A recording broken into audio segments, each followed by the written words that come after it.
వేసవి వేడిపై దాడి చల్లటి రిఫ్రెషింగ్ స్టాప్ తో హాయి. కమిషన్ రిపోర్ట్ ఇచ్చిన తర్వాత ఇందులో ఎంత పెద్దవాళ్ళున్నా చట్టపరమైన చర్యలు తీసుకుంటామన్నారు మంత్రి పొంగులేటి. పేదోడి సొమ్ము తిన్నవాళ్లు ఎంత పెద్దవాళ్లైనా సరే వాళ్లపై చట్టం చర్యలు తీసుకుంటుందని తేల్చి చెప్పేశారు. కాళేశ్వరం కమిషన్ విచారణలో రాజకీయ వేధింపులే లేవన్నారు. మిషన్ భగీరథలో కూడా దోచుకున్నారని, ఒకదాని తర్వాత మరొక దానిపై విచారణ ఉంటుందని అన్నారు పొంగులేటి.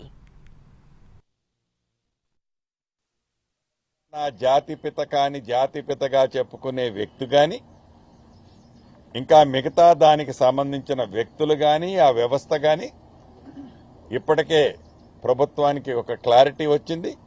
ఈ కమిషన్ ఇచ్చే రిపోర్టు తర్వాత ఈ పేదోడి ప్రభుత్వం పేదోడు సొమ్మును కొల్లగొట్టే ఉద్దేశపూర్వకంగా ఈ రాష్ట్రాన్ని అప్పులు పాలు చేసిన వ్యక్తుల పట్ల దాంట్లో ఉండే అంశాల పరంగా అది ఎంత పెద్దవాళ్ళనైనా ఈ ప్రభుత్వం చట్టరీత్యా కక్షపూరితంగా కాకుండా చట్టరీత్యా చట్టము తన పని చేసుకుంటూ పోతుందనే విధంగా, చట్టము ఎవరికి చుట్టం కాదనే విధంగా